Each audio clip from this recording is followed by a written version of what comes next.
Welcome back, everybody. You are on another episode of the MMA Archive. I am Chris, and I've got my guy Arwin here with me again. Could you please give them your handles and show them where you can find your stuff too?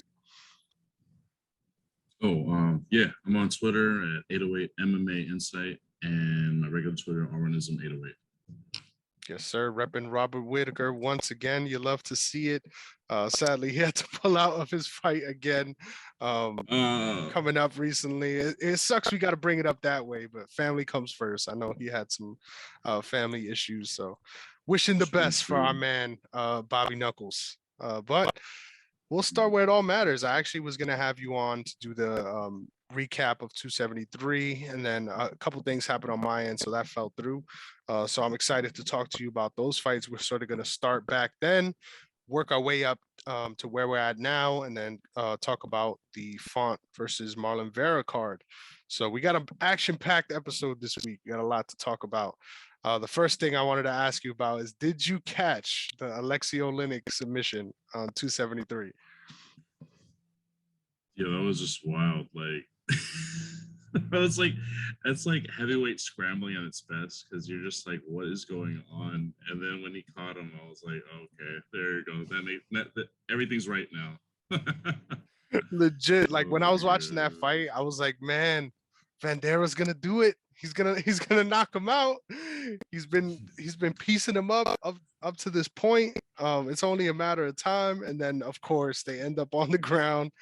And it was literally like a matter of 40 seconds until he was able to wrap up that scarf hold choke. I was losing my shit. I'm like, they let him do it again. That's literally what I was screaming. I'm like, they let him do it again. He's the man. I don't care. It's so funny how every time he fights lately, they're talking about how he's probably going to retire soon because he's tired of it. And then right after the fight, they ask him how much longer he thinks he's going to go for. And he's like, maybe another 10 years. It just had me so dead. Jesus. Yeah, the dude is crazy. I mean, yeah. Yeah, especially that lower part of the division. Like, he's still doing well. He's a nice guy, too. You caught the stuff in the backstage where he was teaching him how to do DQ. Yeah, that was really cool. That was so cool. Yeah, legit. Mm-hmm. And I saw an interview too where they were asking him, like, why do you feel comfortable showing people your techniques? Like, obviously you don't want them. And then he was like, because like I've worked on it for many, many years. Like, it's gonna take them years to get to my level, basically. So they're not gonna be able to catch me with it. That's what he was saying, which I found hilarious. And yeah, it's true. Smart shit. Even with the gi, like training in a gi, to hit an Ezekiel is hard. So to be able to get it no gi is like insane, bro. So intricate. Yeah, exactly. And the way you gotta lock it up, and even like you see he uses his chin as well. Like, it's not just the arms. Exactly. It's crazy. I love that guy, man. No matter what, I'm always gonna be rooting for him, even though like most of the time I'm gonna fade him. I'm rooting for him. So next up, I thought this finish was crazy too. Mike Malott versus Mickey Gall.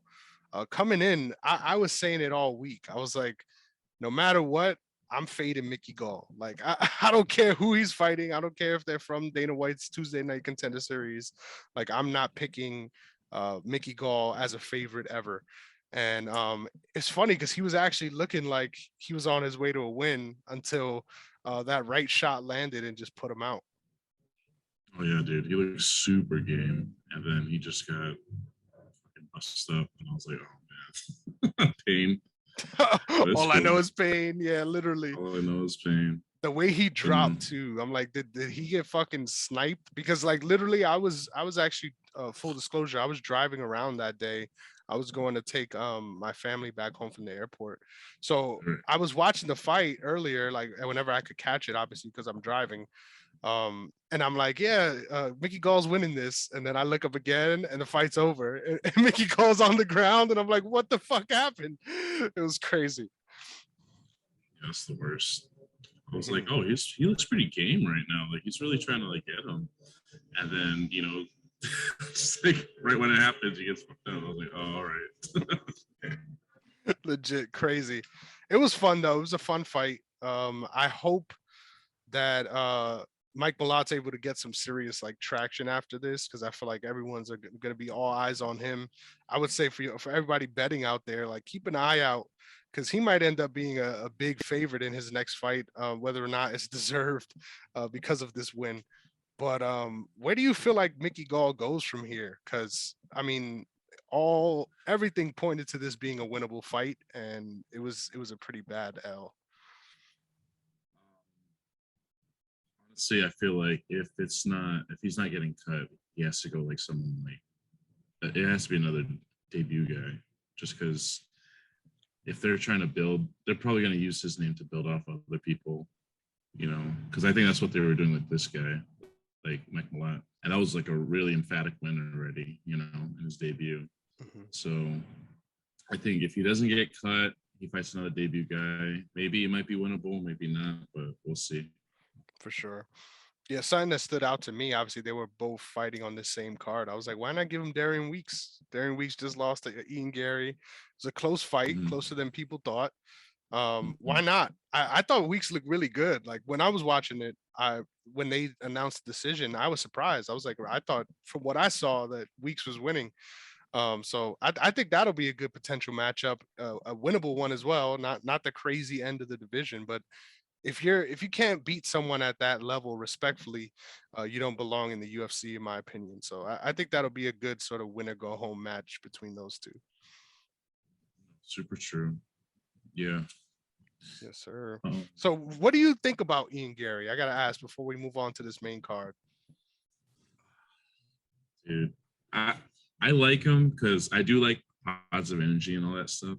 But the way he's doing it, the way he's kind of really trying to, this is gonna sound bad, but he's like trying to piggyback off of like Connor and like all that stuff. Like I don't like the recycled lines. I hate it. Like MMA Twitter does it all the time, but I'm like guys, like you guys gotta come up with your own promos. So you can't just keep recycling old lines. Like sure, like nostalgia is great, but it hasn't even been that long since you said it, you know? Like you have to like come up with your own material. Like you can't, because then people now are gonna like, now they're always like shitting on him now, like oh he's corny, like blah blah. I hope he loses. I like him, like I like his style. Like this was a smart fight. I think from what I was seeing, because I was kind of like in and out too. Like I was also driving, but yeah, like it seemed like he was just playing the smart fight the whole time. You know, like maybe like lean more into that and just be like, it's like, oh, I'm still the best, you know, whatever, no one can touch me. But you got to like come up with more original things, because I think that's what's kind of like, you know, people aren't really feeling him, is because it's the constant like reiterations of like, you know, Irish fighters. Come on. 100%, dude. And the funniest part about it is he's like, there's no one in the game that talks better than me than Connor. And I'm like, bro, like you're just using his shit. And every time you speak besides that, like you suck the charisma out of the room, like respectfully. I'm a fan of the skills for the most part.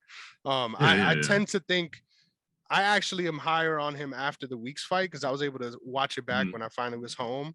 I felt like it was a really good performance, measured performance, much improved, especially on the feet, than against Jordan Williams, where he actually took a lot of shots and was bleeding towards the end of the first.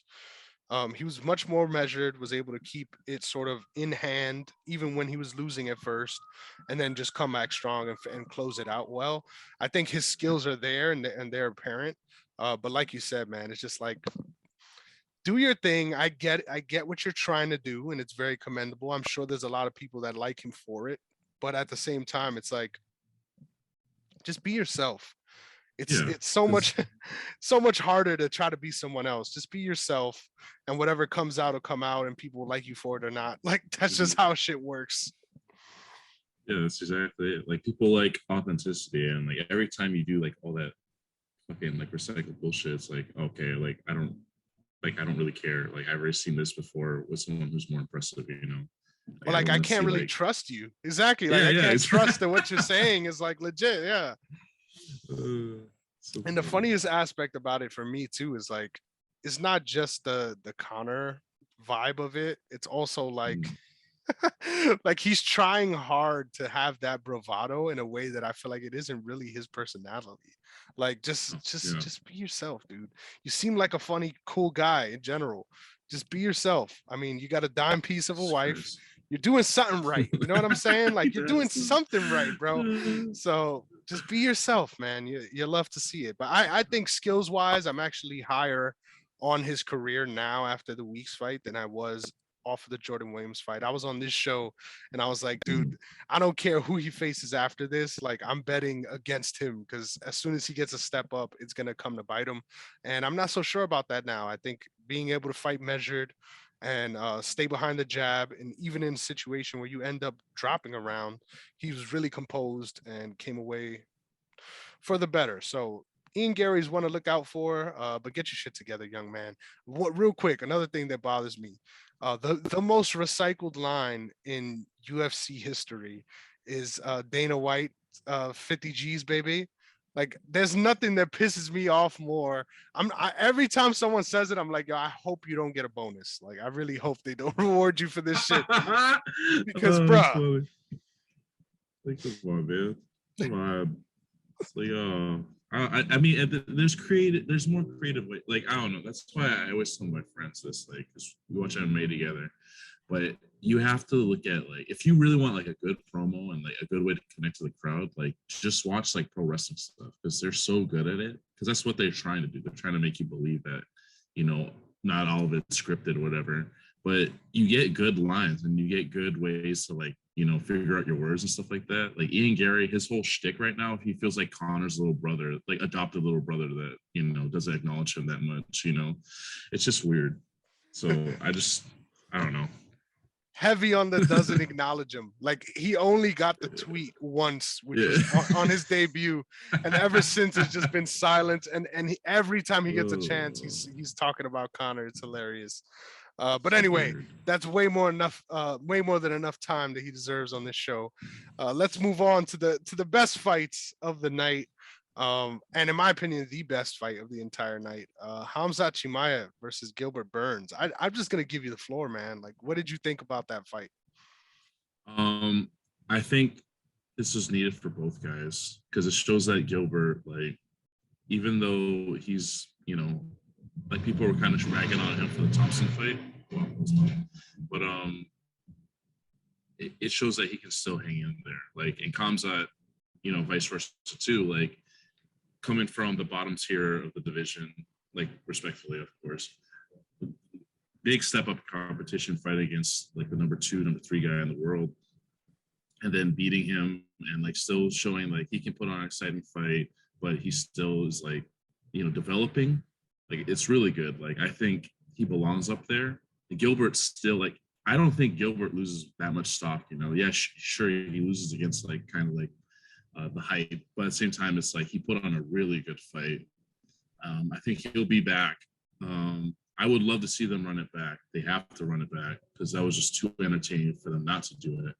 And Kamza, I think his next performance, I'm hoping is like we were talking about the Gary, like we talked about with Patty Pimblett, like a more mature performance next time, just because, he wants to go out there, he wants to smash everybody, but at the same time, you want like, you can do that while not taking that much damage. You know what I mean? For sure. But, yeah. How you feel about it? That's a very good point. And for me, I think it's so funny the polar opposites between him and Ian Gary because he is truly himself in every sense of the word, and everyone loves him for it because he has the Khabib broken English thing going on, and it adds to the mystique. I think I was someone that definitely am very high on him before the fight and even more so after the fight. Like I came in thinking, like most people, that he was going to get a quick finish and keep the train rolling. But I honestly feel like you learn a lot more about him than you have in any of his fights in this fight. Because like you said, like even when under duress and being put under pressure after getting dropped, all of that, you see that he's steady and he's going to keep coming forward even at times where you're like, dude, slow down. To like slow down, he's still going after it and trying to sort of put himself in a position to finish the fight. I think you can't ask more from a 27-year-old prospect, being willing to keep going out there, even when it's against your best own interest in a way, and just going after it. Like, nothing but respect. I feel like that was definitely a fight of the year candidate, and we're watching it back. That holds up. Like, it's not just recency bias. That fight was awesome. But I agree with you. I think moving forward, I hope they rematch in a 5-rounder. I think that's going to give us a lot of the answers that we need. But it was so crazy seeing in the first round how he was able to drop Gilbert with that jab. It felt like predetermined almost. Like, once that happened, I was like, yeah, it's over. Like, that's how I felt. And the way Gilbert was able to turn the tide and look stronger throughout the fight. Usually, in my opinion, in against the upper echelon of the division before this fight, he would either cruise against certain guys, which when you can, you do it. I respect it. Or he sort of gotten out of there early. So the fact that he was able to sort of come on stronger after getting hurt early said a lot about his growth as well, which was I thought was really cool. I'm looking forward to seeing both of their next fights. I'm pretty sure Hamza is going to end up fighting either Colby or Kamaru. Like, it has to be one of those two. I hope it's Colby, just because I selfishly want to see him get his ass beat, but also because I think he could use a little bit more time. I think I honestly think I still would pick Hamzat if he was to fight Kamaru today. But I think this fight against Gilbert showed that there's still a lot to be learned and still a lot to build off of. And in my opinion, you don't want to rush a guy like that when you could probably end up with a champion that's going to be there for many years. So exciting stuff all around. Like, I didn't think I would come into that fight with an even more respect for his ceiling. Like, I think he's shown that he's very, very raw in a lot of areas of the stand-up, and the pressure especially. But if you're able to build off of that, with how raw he is now, you beat the number 2 guy in the world, and this is your biggest step up. Like, dude, that's a great starting point for anybody. The fact that that's where you're starting is crazy. So just excited for his future. I'm pretty sure he ends up wearing that belt one day. Yeah, man. Like, honestly, that jab was just perfect. Like, I remember replaying it like 3 different times because I was like, this is the perfect jab. Like, I mean, I'm not like, a striker in any means, but just like seeing that was just beautiful. And honestly, yeah, shout out to his coaches because like they really like laid into him, like saying like, you have to stop trying to like take his head off. Like, you have to start throwing straight punches. You have to wrestle more. And like, and good on him for like not letting his pride take over. And he like really listened. And I think that's like he has a good team built around him, which he needs because, you see guys all the time, like they just don't listen. Like, it's hard because you hear the corner work and you feel like, oh, like, like even as a casual fan, you're like, oh yeah, that'd probably be a good idea. And then they don't do it. And it's like, it hurts. Like, it hurts. It's like, dude, like your coaches, like, I mean, I've experienced in wrestling matches where I wasn't listening to my coaches, but like, and then it bites me in the ass. But like, when you listen to your coach, like they want the best for you. They see on the outside what you can do better. So, and the fact that he did that, made the adjustments, like, in a 3-round fight, like that meant that meant everything. So, yeah, shout out to them. Yeah, I think that's one of the more underrated aspects of my fandom of MMA, because everyone is quick to like write it off as like this bonehead meathead sport.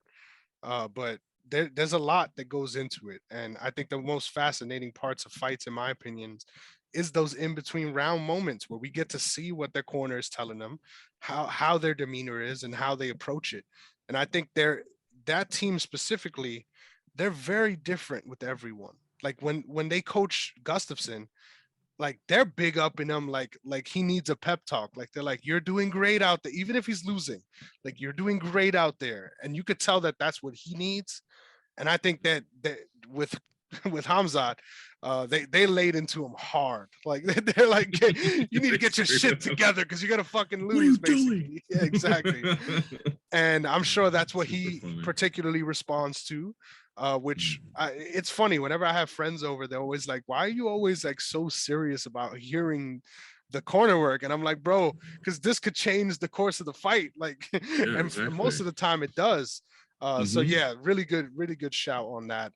Love to see that Andreas Michael and those folks over there at All Stars. Really good team and really good approach to sort of wrangle him in there. Looking forward to seeing what happens next, man. The hype train continues. So interesting times in welterweight. But next up, this look, I was saying it all week too. I was like, if any of these fights ends with an upset, it's probably going to be Aljamain Sterling and Peter Yan. And I'm wishing I sprinkled some now because in hindsight, I had it right there. It was right there for me, but I didn't. What did you think about that matchup and the way it was scored? Yeah, so I rewatched it. It's just funny because it's just like he has every right to talk shit now. So that's what I was thinking about while you were talking. Sorry. But yeah, so when I rewatched it again, I specifically focused on the first round because I gave the last two rounds to Jan. I gave the second and third, obviously, to the backpack, Aljamain Sterling. But the first round, I think people kind of got it confused. Like for me, like I was like, oh, Jan's walking him down, but Aljamain's like kicking more and landing more in kind of a sense. Like it was kind of weird, you know. So, but I honestly gave the fight to Aljo, like the entire fight. Like, well, not the entire fight, but you know what I mean, like the one through three to Aljo, and the last two, I think I was just kind of disappointed to see like Jan still try to wrestle with him. Like, I mean, he took his back and everything, whatever. Like he, I don't know, maybe that's like the wrestler part of him where he just like wants to get his points back. But he was having more success like on the feet, like near the later rounds. Like he was like tagging a bit, you know, nothing like too crazy, but I know like if the more he landed, the like more consecutive hits, the more he could have like, you know, rallied to like maybe a finish. But seeing Aljo like he really was like none of that stuff was reasons. Like when people were like shitting on him, like, oh, you got a surgery on your neck, blah blah, or you like that's your neck, man. Like that's your spine. You know, it's like seeing him recover and like he looked a lot better, like you know, physically, and like seeing him like just do that to him to Jan, I was just like, whoa, like dude, like this is big. Like this is like now he's like the real champ. Like you know, people are like people can't say shit now. Like I mean, yeah, sure, it was a split decision, but like if you look back at the fight, like you know, if you score, like I don't know how you guys score fights, but like how I scored it, it was definitely 1 through 3. But yeah, like I mean, it wasn't even like that terrible of a loss. I think Jan. I don't think he should get a rematch right away. I think he should definitely fight someone else first, and then let Aljo fight somebody new. For sure, it's a good show. And when I was watching it live, I thought Peter Yan won. And that was me, obviously, in and out with things. But when I rewatched it, I agree with you 100%. I feel like if you're still scoring that fight for Peter Yan, you're biased. Like that, that's you just call it what it is. Way more active in the first round. I think you could count the strikes on one hand that Yan landed in the first round. Even though he was loading up big and the activity was there, it matters what lands, not what you're not what you're attempting. And those body kicks were money in round one for Aljo, just constantly peppering and sort of resetting. And like you said, I think it was a tale of two fights almost. Like you saw Aljamain Sterling's success, and then you saw Peter Yan coming on strong in the later rounds, like he always does. What I found really fascinating about it was like coming off of the first fight, I knew once the injury word came out that he was having those issues, that this was going to be a completely different fight. Just because I have a lot of respect for Aljo, I'm a big fan of his, and I think the stuff that he's able to do in the grappling ranges is like impressive, like very very impressive. If you have trained before and you're not impressed by the shit Aljo does, you've never rolled with someone that's freakishly strong. Because you could tell for his size, he's one of those guys. Like he does shit that most people can't pull off in those positions. And I mean, we got to see the full comeback, like you said. Like he really worked on himself, came back despite all the people talking shit on him, and was able to pull it off and in a legit way. Not in a. It was still controversial, because even with him winning that first round, it's still a close fight. Like I just tend to feel like if someone's winning the championship rounds in my head, and this doesn't count at all in the scoring system, but I feel like that counts more than the first three, in my opinion. But that's not how it's scored. So you can't be mad with the way that the refs, I mean the judges came away with it. It makes sense. But I just have to look back on this and think like none of this would have ever happened if you just didn't throw that knee. Like there wouldn't have been a rematch. You wouldn't have been put in this position to lose this fight. Just so much in his career changed because of that decision, and I'm sure he's kicking himself for it. But I'm sure he'll be back in a title fight in a matter of a couple fights. In my opinion, he's shown he's the sort of cream of the crop at that division, and I won't be surprised at all if he ends up champ again someday.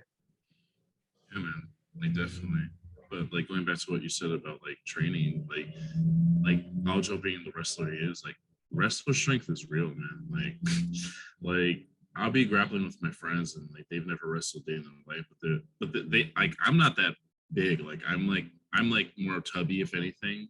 But like when I wrestle with my friends, they're like, dude, like what the hell? Like why do you feel like way heavier than like you are? Like it's just how he knows top control. You know, when you know how to do top control, you can make someone miserable. Like that the one who's under you, like they're miserable. You let them carry your weight, and like with the backpack and everything, like little intricacies, like when you watch him, like you know, do the body triangle and he's putting his leg behind Jan's leg, like there's no way he's gonna get out. You know, especially like I think they were like a little bit dry too. So it's like, dude, like that's a fucking miserable position because he's squeezing on your diaphragm too while he's like fucking with you and pounding your head in too. Like hitting your head, laughing in your ear is like that shit had me rolling. I was like, no, not him laughing in his ear. I'm like, dude, he must be pissed. Like trolling him. Dude, and that's how it is, man. Like, I mean, I kind of wish he didn't really troll back, but at the same time, it's like, you know, that good for him. You know, he made everyone eat their words, and I respect that a lot. So I agree, man. He well-deserved victory, well-deserved celebration. I'm really excited to see what his championship run looks like. Like I wonder who they're gonna match him up with. I know there was initially sort of the call out for Dillashaw. Now he also was calling out Aldo. I want him to fight Aldo because I'm like, Aldo can become a two-time champion, please, in two different weight classes. Like I think if that happens, where Aldo gets that fight and then he's somehow able to win, like I really believe that makes him in your, like you have to have him there in your greatest of all time conversations. I don't care about who he's lost to. If he's able to do that at two different divisions and be as dominant as he was in featherweight, it's so funny though, because whenever we're talking, I feel like every time I hear people talk about Aljo's title run, they're like, well, who's gonna take the belt off of him? Like that's what we care about the most. So and I think that sort of lies in the fact that there's no way to feel like in some way that Peter Yan is better than him just based off the first fight. Obviously the second fight is what matters because he's the champ now. But I will admit that my bias for that is coming from that idea. Like you can't sort of wipe that first fight out of your memory. But I'm just excited to see what he looks like as a champion, whether he continues to grow in the way that he grew in between these two fights. And who knows, man? I feel like he has the skills to be a dominant champion in this division. I was to this day, Corey Sandhagen is one of my favorite fighters, and the way he was able to dispatch him was crazy. Yeah, crazy. Nobody beats him like that. I mean, just do me a favor. If you've never seen it, you guys check out the Corey Sandhagen versus why am I forgetting his name now? I just had it in my mind. Brazilian fella who has a brother as well that was in the UFC that was a much higher weight class than he is. Alcantara is his last name. I'm trying to remember his first name. Yuri? Yes, Yuri? yes. So please, if you haven't seen that fight, watch it. Because Corey Sandhagen got put through hell to win that fight. Like he was wrapped up in an armbar attempt that looked like it was donezo at least 4 times. And as he's wrapped up in that entanglement, shout out to the Red Table Talk, he's getting fucking cracked in the eye repeatedly, just hard hammer fists. And he was able to fight through all of that. After watching that, like Alcantara's legit on the ground. So being able to survive that, I just assumed for the rest of his career, like nobody's ever gonna like just run over him in the grappling. Right. And that's exactly what Aljo did. So the ceiling is very high for Aljamain, but in a way, the floor is also very low. Like I feel like between the Marlon Moraes knockout, between the Peter Yan first fight, like we have so many images of him having bad moments in the octagon in our heads that I can see this being either a long run or literally like he just held the belt for the next guy and he loses it his very next fight. So I'm really interested to see how it goes. Definitely. Yeah, that division is constantly growing too. So it's like I'm really excited to see how it goes for him. I agree. Hell yeah. Best division in the sport, if you ask me. But we can move on from that one now. To the sadness. Just to the pure sadness, man. Alexander Volkanovski. I'm a huge fan of this guy. I just got to shout this out, by the way, because my girlfriend is Macedonian. Macedonian, even though he lives in and it sort of is the poster boy for UK, for MMA over there. That's where he's from. He's from Macedonia. So shout out to that.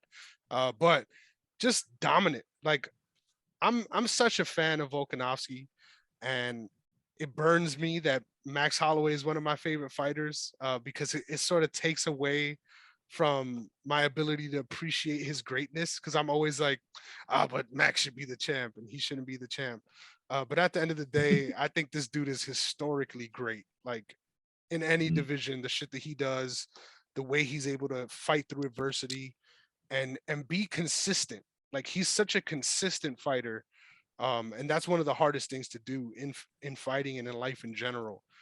So Alexander Volkanovski is that dude. If you were confused about it, please wake yourself up. And I just can't wait for that trilogy, man. Yeah, man. Yeah, I think just watching this fight with like Zombie, like you see like the levels already. Like from his last fight with Ortega, and then he fights Zombie, and like just how he just like what he did to him was honestly fucked up. Like just like I remember just being super upset because I was at a party and then I was drunk, and then I watched like the second round. I'm like, oh no, I came into the second round watching on my phone. I was like, how his face is that fucked up already at the second round? Like I'm like, yeah, he's gonna lose. And I just closed my phone because I was like, I can't do this. I can't watch him do it. I can't watch him do this to my boy. But I wanted Volk to win, like just because he's beat Max twice. And I always want people who like beat my favorite fighters to do better also, because like, oh, see, look what he did to him. But what he did to Zombie, like everything, like you can see all the improvements Volk made, just like his distance management too, which was like surprising. I was like, how the hell did he like get that good at distance management that fast? And just like hitting him, and even like still like being nice to him, like are you sure you want to keep doing this, bro? Like I don't know. That was like, so fucked up, dude. It's like, you sure? Are you sure? I'm gonna fuck you up, you know that. And then, dude, like I forgot where I read it, but I think it was like a tweet, like, oh no, it was during the interview, like some reporter was saying like, oh yeah, he kind of almost rallied in the second round. I'm like, rallied, bro? He only landed like one punch in that little flurry he had, and then he got cracked like over and over again. Yeah. So it's like, come on, man. Like I love Zombie, like, and that post-fight like interview was super sad for me because I grew up watching him too, like his fights with Garcia, and like it freaking, oh my god. But seeing Volk, like seeing him do that to him and seeing that he's been more active, it makes me worried for the rematch with Max, just because he's been doing more. But at the same time, like Max has like surprises, like all the like the Zoom practices or whatever, like he looked way better in the second fight with Volk. So I'm like, I don't know now. Like it's like a toss up now for me again. For sure. And that just makes it more exciting. I think he is at Mm-hmm. that level though with guys like Demetrius Johnson, guys like John Jones, where you don't have to win in order for people to think you won.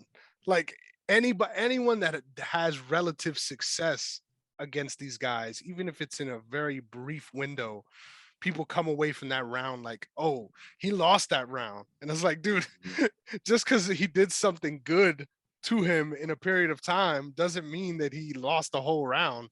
And one thing that I noticed too that it goes along what you were saying, the way he's able to land that 1-2 coming forward and going backwards against guys who are taller than him is fucking nuts. Like that shit is hard to do. And he fights like a guy who has reach advantage against people who are bigger than him.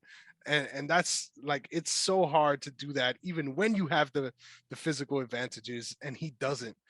So just super impressed by him. Like you said, I think that third fight looks even closer than it did sort of looking back on it. I feel like a lot of people said that the first fight was super close. I think I was able to unbiasedly say, Volkanowski got that one. The second fight is the one where I think Max has a true case. And I honestly still believe to this day that Max won that fight. But we gotta it's only right, man. You gotta run it back. I know Volk was actually talking about fighting the 155-pound champion. I think that'll be fun too. Whoever wins in 2 weeks, I think that'll be a great fight. But at the same time, I would much rather see the third fight with Holloway than that. Just because it's not like it's just them two. Like that's it. Mm-hmm. Like it's Chris. It's them. Like Alex, Max, everybody else. Like there's no way. Like they're gonna keep fighting forever. Like that's how it's gonna be. Like because if it's this close all the time, like we need like a statement. Like we need like an established thing. Because like right now, like I'm leaning. I love Max, obviously, like fucking being in Hawaii, but like seeing Volk like this, I'm like super worried like how the third fight's gonna go. But it's only them two right now, Yeah. And like I would love to see, and like if they rematch, Volk wins, whoever, whatever, then yeah, sure, move up. Because then the division needs to sort themselves out. You know what I mean? Like he's talking to the rest of the division because I know he can't really talk about Max that way because like Max gave him like the toughest 2 fights he's had, And he's beat other up and comers too. It's not like he's just sitting waiting for a rematch. He beat the 2 of the guys that you could consider up next. So exactly, that's why it's wild to me. But yeah, man, I'm looking forward to it. Hell yeah.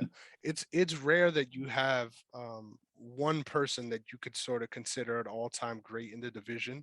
The fact that there's 2 and we get to see them fight each other multiple times is fucking awesome. Like I think many years from now we'll look back at this time period and realize just how phenomenal it was versus understanding the moment when we're in it. Like I feel like this is going to be something that people look back at and they're like, bro, so you're telling me Aldo, Volkanowski, and Holloway were there like in the same time frame? Like it's nuts. But with the way everything's playing out, I agree. You sort of have to favor Volkanovski. But I'm gonna be rooting for Max. No matter what, I'm gonna be losing my shit for Max. But I'm super excited to check that one out. But I think we're good to move on from there. We could go to the Bilal Muhammad Vicente Luque card now. Something that I think is important to mention for this fight card and the next. There's just been so much weird shit with the officiating, man. Like fouls that were blatant, obvious as fuck. And for some reason, instead of giving them the DQ, 2 fights on this card went to decision off of illegal blows. Like what the fuck? Disqualify the guy. It's illegal for a reason. What the fuck? Right. But we won't take too much time talking about that. Why don't we get started with that Andre Fialo versus Miguel Baeza fight? Dude, Dude, I did not expect that at all. Me neither, man. I was very heartbroken watching that shit. Oh man. Yeah, what did you think about it? I want to know what you thought about it. So I actually been following Andre Fialo's career for a while, like even outside of the UFC before he came in. Ex MMA, I used to watch him fight. This dude was destroying dudes. Like I don't know if you remember James Vick. He fucked up James Vick and put him into retirement. Like James Vick after that fight retired from MMA and started doing boxing. He fucked him up. Please, if you haven't seen that, watch it. I'm not even saying that just to make fun of him. Like he knocked him out like multiple times in that fight. It was crazy. So his power was never to be questioned. But at the same time, I just felt like the issue was always like fight IQ, especially against someone like Baeza. I thought with the way the previous fight went, I'm forgetting this guy's name now, but he sort of followed him around the cage the whole fight and ended up sort of losing because of that. And I thought Baeza had the same tools to sort of follow that same game plan, but just got cracked early and he gave him no way to recover, just swarmed on him. Huge power. Like you could tell he he got hit with some shit. Like his head his head snapped and the way he fell, like he got cracked like with a very good shot. So I'm a fan of Fialo's. I have been for a while. He has huge power in the hands, but it's heartbreaking to watch, man. Miguel Baeza is also one of my guys, and I did not think that it would end that way at all. Oh, it's Pereira, right? Yes, Pereira. Yes, Michel Pereira. Thank you. Yeah. So I remember watching that fight and be like, oh wow, like Michel's actually getting kind of pieced up here. like I like Fialo. Like I'm like a big like I wouldn't say big boxing fan, but like the style of boxing and like the way that Fialo moves and like the way he punches and everything like that is really good. That's why I remember tweeting it out and like saying like I think Baeza has a chance if he stays on the outside. Like doesn't go in the pocket with him, doesn't try any shit with him like there. But then the fact that it happened so early, like, oh, it didn't even matter. Like, so I was like, fuck. Like, I remember being super upset because, like, dude, this guy takes him so, like, he takes his losses so hard, which is understandable for an athlete. But, like, he always apologized after it. I'm like, dude, like, come on, man. Like, you don't know how to apologize. You got caught. Like, it's okay. Like, and, dude, it was really rough because, like, other than, like, Andre winning, like, such a great fight and, like, how he won, too, so emphatically, seeing Miguel just like beat himself up and like I think he just needs to like take a step back, just like kind of like go through like a sports psychologist or something, take a break, recover, you know, because like something's not working, but I don't think it's his skills. I think it's just like, you know, like up here, you know, and I don't know. It was depressing to watch. like I'm like, damn. For sure, man. He's super hard on himself, like you said, and like apologizing to people like as if he let them down. And it's like, dude, like you always like he's always one of those guys that fights for your money. Like if you bet on him, he's a guy that you're gonna count on the fact that he's out there trying to win the fight. Like he's not trying to avoid the fight. But I agree. I think that's something that the next development of his game is being able to pick his spots of aggression instead of just sort of wanting to stay in that pocket and find a way to constantly be in the action. I get that it serves you and the way you fight to be like that, but at the same time, every single time he's gotten in trouble, it's been in fights where you see he has the superior skills. Even against Chaos Williams, like he was dominating that fight on the outside, and then he just got caught. So just felt like another one of those situations. Like you said, I think he's going to come back stronger than this. I don't think he's going to have the Eric Silva career path where he just gets figured out and then just gets knocked out over and over again. I don't think that's going to happen. But I agree. I think take time off. Take time off. Just work on your skills because you already have them. You've shown that you can fight that outside style as well as fight the inside style. It's about knowing how to pick your spots. And it's much easier for me and you to say that than to actually make that happen on fight night. So just take the time, dude. Take the time away. Everyone already knows you're in the upper echelon of that division, and I'm sure he'll come back stronger for sure. Yeah, man. I'm excited to see where Fialo goes too, though, because no matter who he fights, you know what you're in for.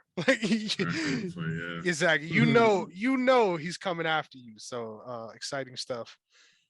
Real quick, we won't take too long on this fight, but Belal Muhammad, Vicente Luque, I did not think in any world that Belal Muhammad was going to be able to win this fight.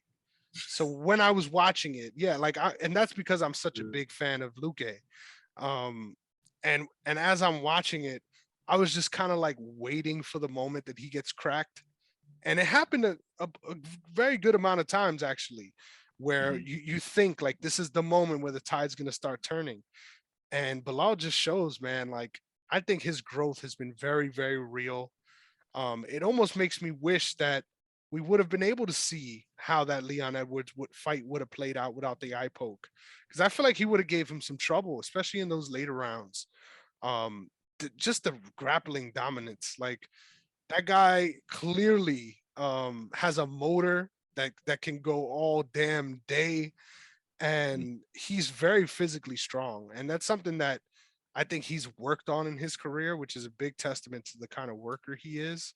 And the fact that he was like fasting for Ramadan, like I'm actually, this is the first year that I'm celebrating Ramadan. I'm fasting as well. So the fact that and I go to kickboxing twice a week. This man's preparing for a fucking fight. Like that shit is hard for me. And it's what I'm doing compared to what he's doing is nothing. So much respect. Just a fan of Belal Muhammad's, but at the same time, I think he's on the short list of guys that you look at like, are you on something? Like, are you on something? Because this doesn't add up. I was hoping you'd bring that up, honestly, just because like I was gonna mention like, because physically he looks a lot different. Like he looks fucking yoked, bro. Like holy shit. And like seeing him like do that shit to Luque, I was like you see their body types, you compare because when they do the stare down and stuff. I'm like, yeah, he looks fucking way jacked, like compared to like Luque. Like, and the fact that he did all that stuff, I'm like just like holding him down and everything. I was like, this makes sense. He's fucking huge. Like, it's like, what's he gonna do? You know? It's like, exactly. Oh my god, dude. That was a crazy fight. Yeah, it was just crazy just to see him do that. And like, oh man. I don't know, man. That was super weird. Yeah. Especially after the Michael Chiesa fight. Like, I thought that was what was gonna happen against Chiesa. Like I picked Chiesa in that one because I just assumed that even looking at both of them, like if you look at Chiesa and Belal, you'll probably be more willing to say that Chiesa is going to be the one that's able to do that. So just with the way his career progressed, you got to give him the side eye a little bit. So I'm interested to see how that narrative plays out throughout his career, because I don't think he ends up like fighting for a title. Like I don't think he has the appeal that'll make them rush him into a title fight. Like he'll have to beat someone like Hamza in order to get that shot, and you don't even want to be in that position. If you're Belal, like you want to be able to get one more win and then be like, hey, I already earned it, and just wait for it. Like I feel like that's what he should do. That's his best path. Because for some reason I just feel like charisma wise, I don't think the UFC wants to see him in that spot. But skill wise, just based on the way he's grown, like it's undeniable. Like he's on that level and he should be considered a top contender for sure. Yeah, they're definitely gonna make him work. I think, yeah, the markability, it's a little bit suspect. Like you don't know like what they're gonna do with him in terms of that. I personally like him.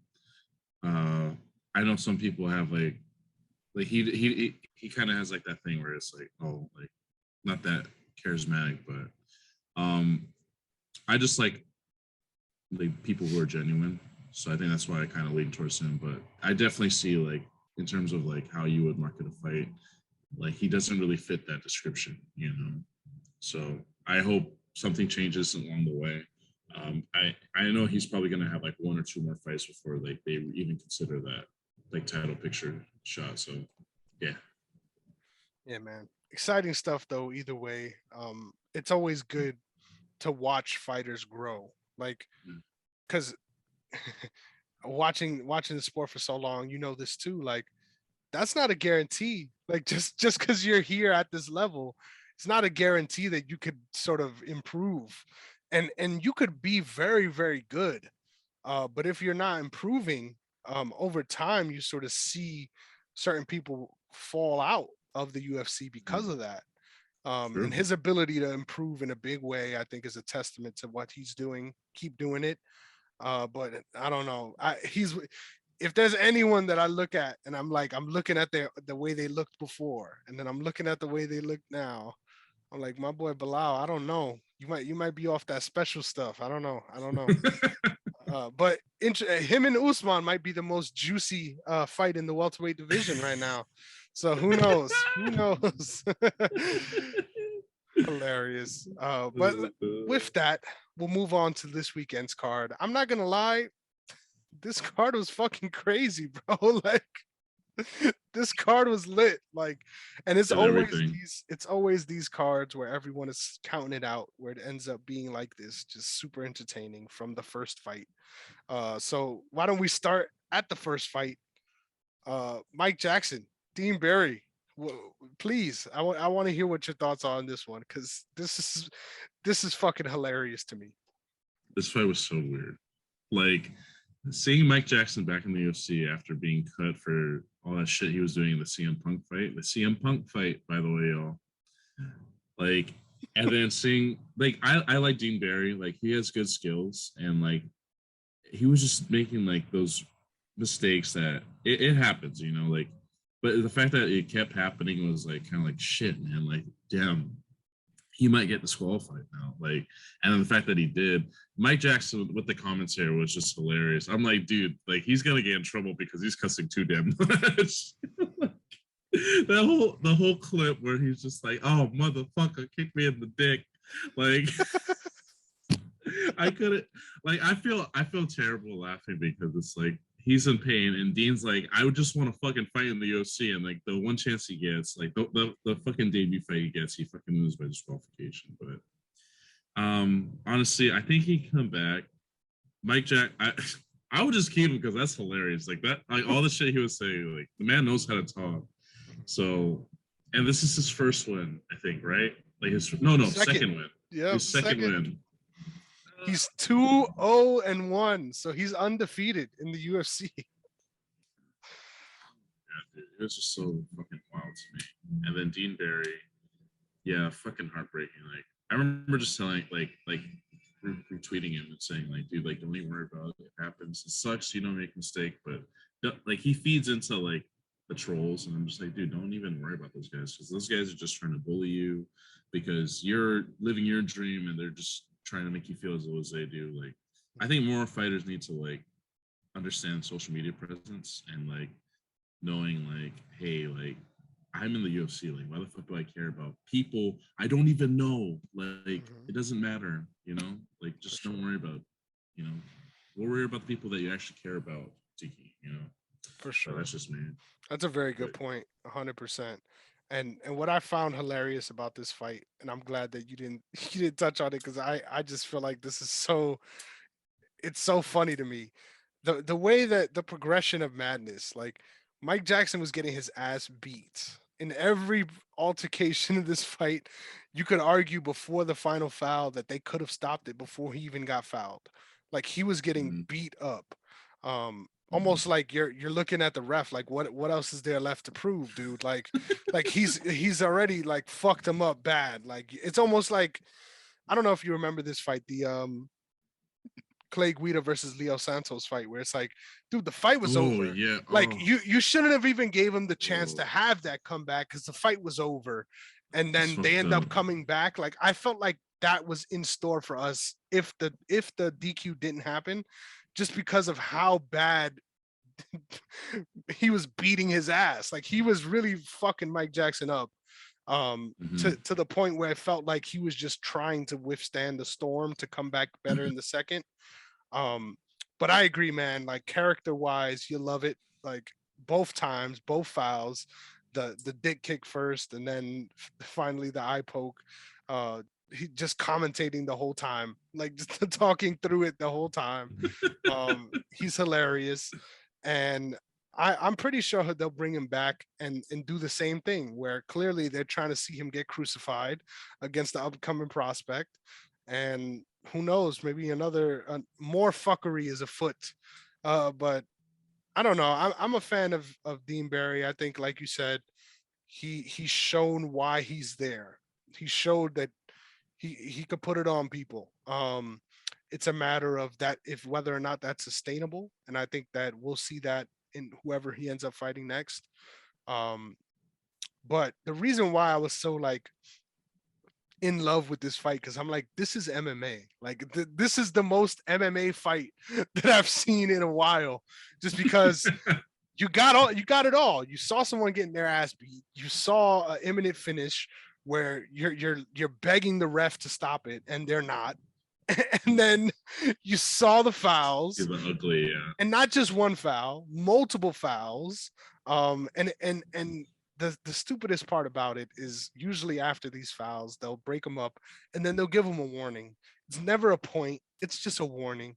And I thought that was what was going to happen again, but because he couldn't continue, obviously, they did the right thing. Usually they don't. Usually they make it a no contest, or they make it, which makes no sense. You did something illegal. And that eye poke was one of the nastiest ones I've seen. Like the only one I could remember that's remotely on the same level was Li Jingliang versus Jake Matthews, where he tried to get out the guillotine by jamming his fingers into his fucking eye. It was that brutal. Like I don't think Dean Barry did it on purpose in any way. But it was a bad eye poke. Like his finger was this deep into the dude's eye. Like you gotta call it a DQ. And I'm glad they finally got that fucking call right. Crazy fight though. Yeah. We've talked about it for way too long.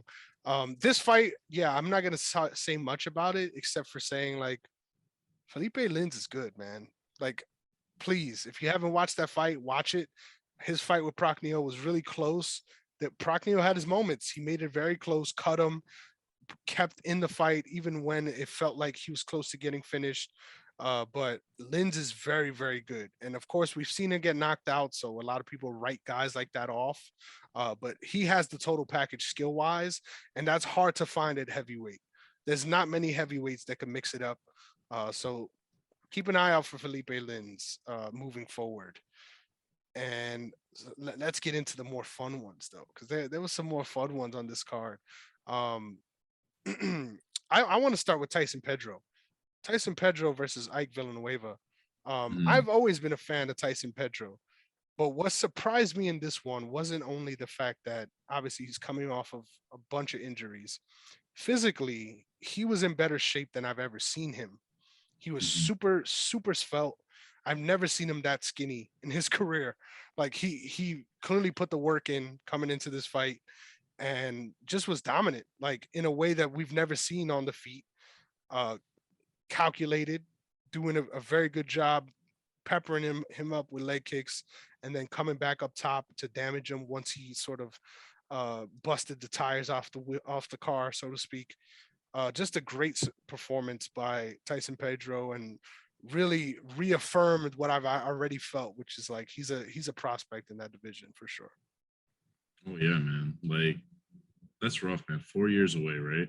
And then and that was a good opponent too. Like Hurricane Ike's not anything to deal with, like, but that was just perfect. Like his game plan, everything, just like fucking up his leg. And you can see, and he's been working with Eugene Behrman too. So you kind of see that like shade of style, like in that city kickboxing camp, like everything he was doing, like his like 1-2 was very crisp, framing, just everything like that. Like he really came back and showed like, oh hey, like I know I've been gone, but I'm back now and I'm ready to make a statement. So that was definitely the performance he needed.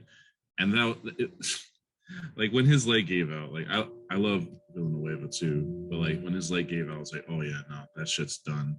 And then he fucking hits him in the face, and his arms dropped. I'm like, God damn, like Jesus Christ, like that was like so unnecessarily violent, but it was great. Like that's what you gotta need to make that statement. So one of my favorite J. Cole songs back in the day. He starts it by going, he's like, it's like a storytelling song, obviously. He's like, Mama, I just killed a man. Like, my body's still trembling. Could you feel my hand? And that's literally what I was hearing when that finish happened, dude. Because I agree. It was so brutal, like unnecessarily, like the finishing shots. It was over already before he even landed those punches, and the fact that you stiffened them up on the floor as well, like damn, dude. But what was the most impressive to me was we always knew him to be a prospect, but because of his grappling, and for him to look like that and not use his grappling at all and just be dominant, the dude is the full package now, and it took that time off to make that happen. So of course, it's hard to see the silver linings of things when you're going through it. And trust me, 4 years that man went through it and came out the other side a much better fighter for it. So kudos to him. Crazy performance. And like you said, it's sad to see Ike go out like that because I feel like now that's probably his last fight in the UFC. But I'm a fan of his as well. I think there's a lot of people in that division that see him fight and are probably like, yeah, I'll fuck that dude up. and then it comes to day to fight him, and Ike is really putting it on them towards the end of the second. So I think there's a lot of guys that he could still beat in that division, but I'm pretty sure that's probably going to be his last one in the UFC, which sucks. Yeah. But I agree. It's only right we move on to what I think was the best fight of the goddamn night, dude. Sergey, good luck saying this shit, Handocho versus Dwight Grant. I'm a fan of Dwight Grant. Obviously, I live in New York. He's from Queens. So every time he's fighting, I'm always sort of rooting for him because of that connection. And both of these dudes came out ready to fucking scrap. Like this fight was awesome. From the get, both of these dudes multiple times in multiple rounds, they hurt each other. Like it wasn't like one guy was hurting one guy and then the next round, no. Every round, both of these guys got hurt, and that's what made this fight so awesome.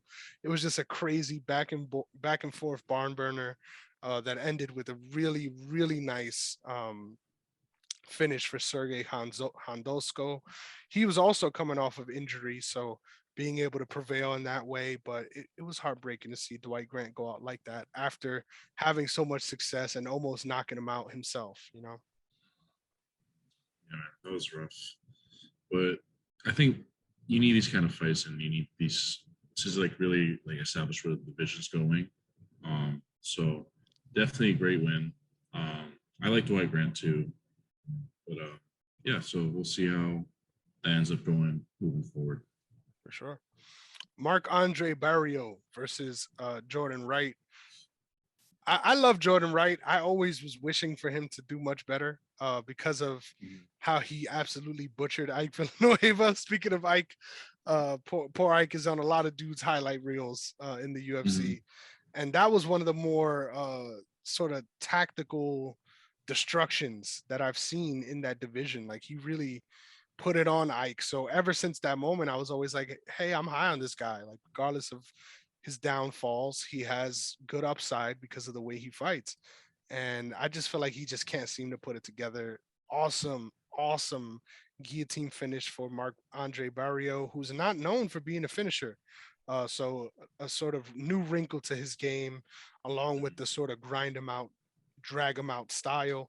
And it was a really nice finish. Like the way he stuck through with it, obviously, when they got to the ground, and then it was able to roll him through to end up in sort of a mounted guillotine position. Once you're in that spot, it's very hard to get out of those chokes. And he just did a very good job progressing through it. I mean, when you start a choke on your back and being slammed, like he slammed into him to try to get out of it, he was able to hold on to it through falling on the ground. And then after some time establishing the choke, to roll him over into the mount, like that's beautiful, man. That he clearly has been working that, and it all paid off. So awesome submission there from Marc-Andre Barrio. Yeah, that shit was wild. I was like, my girlfriend said this while we watched the fights. Like, she was looking at Jordan Wright. She's like, this guy doesn't look like he's a fighter. I'm like, why? What do you think? He looks like he doesn't want to be there. I'm like, what? Then, like, I was thinking in my head, like, yeah, he looks like he works at a Lowe's. But then, but yeah, oh man, dude. But yeah, but honestly, that whole like you can see the difference. Like one looks like a baby face, but no, Marc Andre, man, like that was just smart. Like I don't understand why people like to slam into submissions because they think they're gonna let go. But I think kind of at this level, they're kind of used to that because they know how to take a fall. Because then you kind of push yourself back into it, and then using that momentum, he used that to get the mounted guillotine, and like that just looks super tight. And I was just like, yeah, I don't think he's gonna get out of it. Like at one point when he was pushing on his face, I was like, okay, maybe he has a chance. And then like it got tighter. I was like, oh no. So I was like, no, It's over. Yeah. I was like, oh shit. That dude hits hard though. Like it's one of those things where I won't be surprised if he gets cut and then ends up back in the UFC later on. Yeah. Just because he is really good. Like he has very good skills on the feet.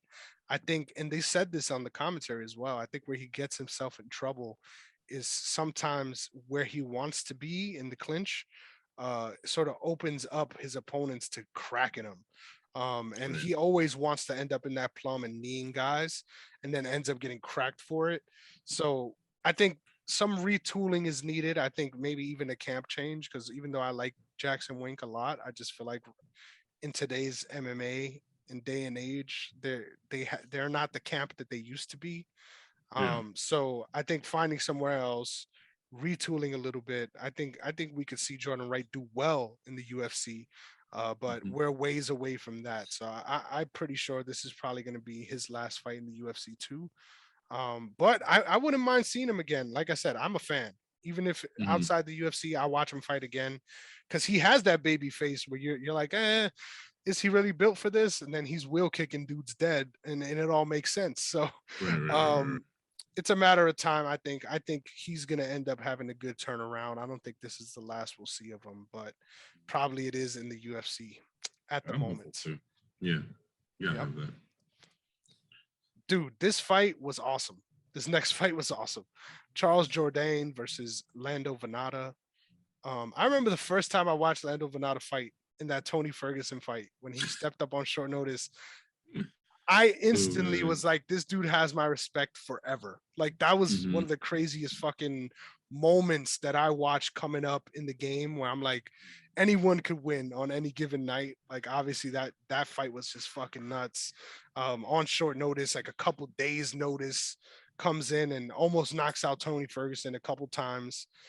Ends up losing that fight, but had a respectable career since. I thought he was going to win this fight, especially with the way the fight started. Like in my head, I'm like, Lando is a great striker, but he's the better, well-rounded martial artist, in my opinion, out of the two of them. So I was like, if he's able to wrestle, which he should be, then he should win this fight. Like that's the way I looked at it. So when he came out and got that huge takedown, I was like, yes, like Like, you're oh. listening, you're listening, and you're finally gonna do what we know you're capable of. So I was like hype about that. Like he's pursuing the right game plan. He got a huge takedown, and then slowly but surely, Charles Jourdain gets back on the feet, drops him with that straight right, which is beautiful, by the way. And no, I think it was a straight left. Either way, straight shot, puts him down, and then just is swarming him all over him, and then finishes with that nice high elbow guillotine. I thought he was out of it a couple different times. Like I thought he wasn't going to be able to hold on to it just because that angle and that type of guillotine, when people are scrambling, it's so hard to maintain. You could Mm-hmm. tell he has a very good squeeze as well, Right, because right. that's such a hard choke to get it in the first place with a little bit of resistance is difficult. But the Mm-hmm. way he was trying to scramble out of it, I was just super impressed by the way he was able to finish it. Awesome performance and a big comeback win too. Like just because he's shown that he's able to deal with that adversity early on and then come out strong. because of it. So awesome performance, and I'm a little sad for Groovy Lando. I think he's a spectacular fighter. Like once again, he has the skills everywhere. But it's just an issue of putting it together on fight night. And I think leaving Jackson Wink could help him with that. But at the same time, the fact that he moved down to 145 and looked like an absolute zombie on the scale, like I kind of, it may be the best move for him career wise and size wise because he's not big at all lightweight. But man, it just didn't look good, and the way he got cracked and dropped so quick, that's not what we're used to seeing out of him. So I don't know how I feel about him at 155. But I wish the best for him because that's another guy that I'm a fan of. That it's hard to see him lose in that way, but I was a big fan of Jordan as well coming into this one, and that only got reaffirmed. So I'm excited to see where both of these guys go, but especially Charles Jordan. And a good call out too with Edson, man. Like Jordan, the man wants smoke. Like he wants to fight everybody. Like and like the fact that he got a submission win when he's like, nah, I want to bang. Like I want to stand up. That's why it was funny. Like I had the same thoughts as you. Like when he got that slam, I was like, oh shit, that's big. Okay, we'll see what happens here. And then the fact that he like Jordan even got the submission on him, I was like, huh. Like I did not expect that at all. And I don't even think he expected it too. Like usually when people are chasing after those submissions and especially after cracking the guy, like a lot of cases there's the guy ends up recovering and like coming back. But yeah, like that grip was like he definitely had it on and he definitely made sure to like finish it. So I'm excited to see Jordan fight Edson. That'd be a good fight. I don't know just if they'll do it just because of the rankings, but I think that'd be a really good fight to make. And Lando's always been fucking cool. Like every fight he's had, his scraps with Green, and yeah, I don't. That's the really man's weird. got a wheel kick. He got a wheel kick knockout on his record. Oh yeah, against is it McDessie? Yep. Yeah, dude. Like he can still come back. I feel like but maybe yeah, like we were talking about with Jordan Wright, like Jordan Wright, yeah, like Jackson League. It's just yeah, they're not the same as they used to be. Definitely, he needs someone who's gonna fit his style more. I feel like, and I think he can find that somewhere else. You know what I think would be a good fit? This is super random, but for Lando Venata specifically, Glory MMA. Like link up with James Krause. Like I feel like he'll be able to get the best out of him in a weirdo sort of Tim Elliott kind of way, where he's doing his own thing out there, and but still with the mindset of I'm a good grappler, and people forget that for some reason. So that's where the end goal is. But I would love to see him go to Glory MMA. I'm a big fan of that camp for sure. Oh yeah, James Krause is super good at coaching. Like he definitely lets the fighter like be themselves, and he just like hones it into a perfect way where it helps them grow more. Exactly. Like it's not like, and there's a big difference, and I think those two camps are good to compare because with Jackson Wink, you see them sort of develop everyone into the same kind of fighter. But in Glory MMA, it's about sort of taking your strengths and molding you based on what you do. And I think that's a much more impactful way to coach because not everyone sort of is built to do the same things. But either way, I'm not here trying to talk shit or shit on Jackson Wink. I think they're still a good camp as well, but just a little bit to be desired. But let's move on. Claudio Pueles versus Clay Guida. This was fucking brutal, man. Like brutal. And in a way, we should have saw it coming. Like, let's be real, we should have saw it coming. But I just gotta say, shout out to Clay Guida's new hairstyle. I'm digging it, dude. Like, I'm digging it. As someone in the bald head gang, like you finally saw what was on the horizon and cut off that ponytail. I'm proud of you. Grew the beard out as us bald guys do. You gotta have the compensation somewhere, And then for it to turn out this way kind of sucked. I love Clay Guida. I like to see him succeed. But hell of a performance from Claudio, and just the way he moves positions on the ground is so second nature to him. He's really good, and he also backs it up on the mic. You heard he had a lot of cool things to say and called out the UFC, asked to get on Spanish commentary, which I think could only benefit these fighters. Like, if you could find a way to put yourself in that sort of Dan Hardy role or that Paul Felder role, like you got a career for life, dude. It's not just the UFC. You can find work anywhere doing that. So, and there's only more MMA promotions coming on the horizon. So either way, Claudio Pueles, I think, has a very high ceiling, but he needs to work a little bit more, in my opinion, on the striking end of things, because clearly his grappling chops are up there. But especially when it comes to sort of directionality, like where you want the fight, I think he could do a lot better keeping guys at range a little bit better. But either way, you can't bitch too much when you get a nice submission like that. Super true. I'm pretty gutted for Clay. Like he got me going into my like storybook stuff, and like I love plot. So like seeing him like at his age, like growing up watching him, seeing him like still like hanging there with the young guys, I was like, oh shit, like let's go.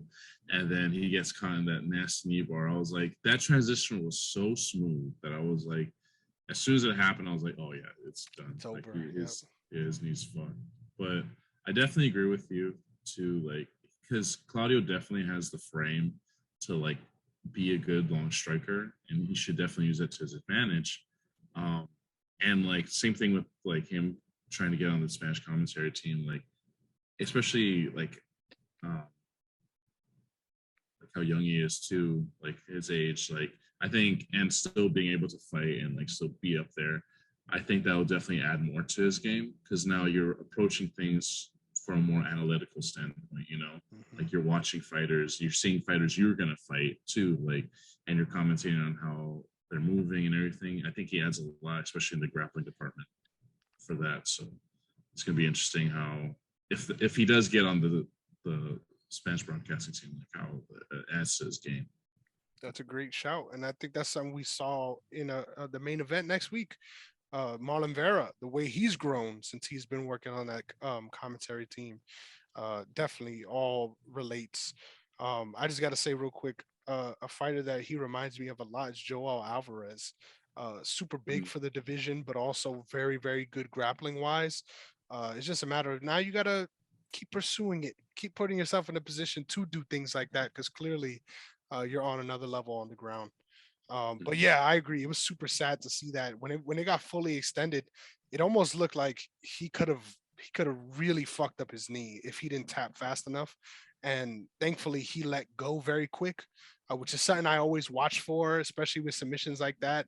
Because Paul Harris will rip your whole shit off, bro, and not give a fuck. Oh man. So I always try to keep note of that, about whether or not they're smart about it, because you could tell who practices a lot based on how quick they let it go versus how quick they latch it on.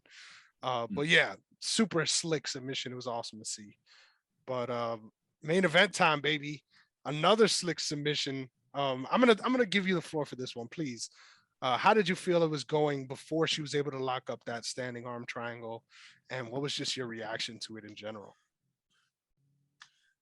So I remember we talked about how tired like Lemos looks every time she fights, and then like she kind of looked like she wanted to be out there, or whatever. But that was just me joking. But That was I fucking feel like hilarious, by the way. Like I was watching the fights with my mom, and I just started dying because I read your tweet, and she's like, "What happened?" And I read it to her, and we both were dying about it because it looked so true. Like she looked like she wanted to go to bed, bro. But anyway, I was like, I don't want to be here. I don't want to be fighting this fucking monster. But no, man, I feel like she was establishing her range at that point, and then I feel like she would have been more into the fight. But then as soon as like Andrade like latched onto that standing arm triangle, I was like, like I don't know. Like I don't think she's gonna get this, because I think the last person I saw who tried to do that was Benson Anderson. yep. Like, but like that it wasn't tight enough.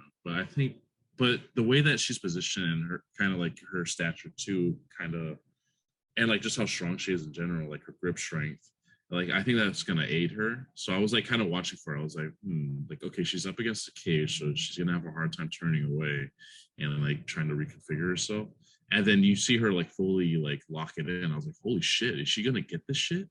And then like she starts tapping, like, what the fuck? Like she actually got it.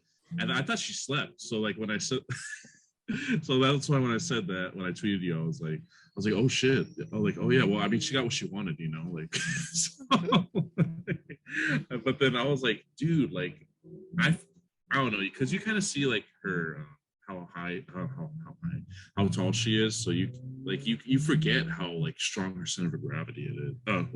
Her center of gravity is, and it's like because she has that freak strength too, you know, like she throws some bombs. Of course, it's gonna transfer too, like just like her back and everything too, and like so I was like, I shouldn't be as surprised, but then I was just like, just seeing that, like, good for her, you know, she deserves that. Like the first standing submission, standing arm triangle choke, I was like, wow, that shit was wild. For sure, it was funny. When the fight started, with all the all the shit we were talking beforehand, it was easy to sort of take Lemos lightly, and I think she proved like she belongs on this stage. Like she landed on a lot of really nice kicks, was doing a good job keeping her distance, and I thought was giving her a lot of trouble. Like I thought she did a lot better than people give her credit for, because obviously you got finished, so that's what everyone remembers. But Right. man, she was doing such a good job landing kicks and feinting kicks, sort of keeping her on the outside because of the threat, which I thought was really cool.